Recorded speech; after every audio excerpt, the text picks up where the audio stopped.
You're now watching my NDI stream switch from main to the backup. To do this, I turned my SRT stream with bonding into NDI. And then I simulated stream failure by stopping the main SRT stream.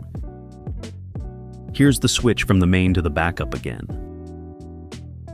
Basically, this NDI stream is now redundant. And you can add redundancy to NDI too, and use this in your own cloud production. Here's how. If you're not familiar with how SRT main backup works, here's a quick breakdown. You send multiple streams to one SRT server, but only one stream, the main stream, is active. The other one, the backup, is on standby. If the main stream fails, the backup automatically takes over, keeping your broadcast alive.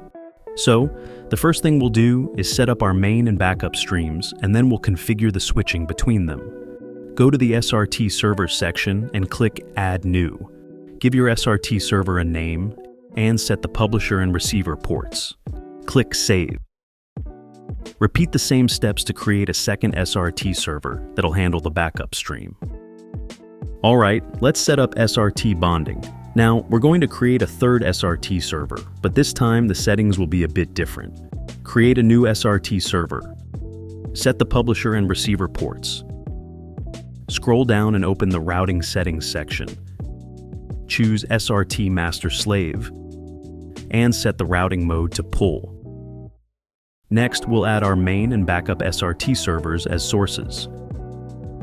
For the routing host, enter the public IP of your server, or use localhost, like I am doing here.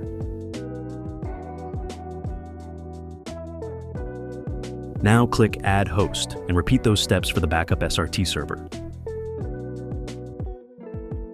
Moving on, we need to allow our bonding server to pull the streams. Scroll down to the Allowed Streams section and click Add Stream. For the new stream, set the role to Puller. Great, that's it. Now click Save, and we're done. Next, let's send our main and backup streams to their respective servers.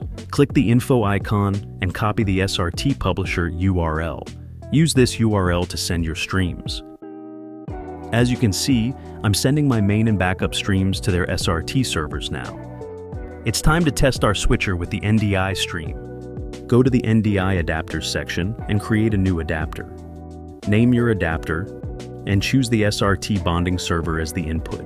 Name your NDI device, then save the settings. Cool. Our NDI device is now active. To view the NDI stream, I'm using NDI Monitor.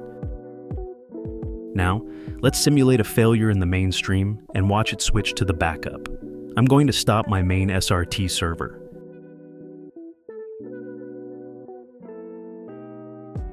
And there it is. The video switched to the backup stream.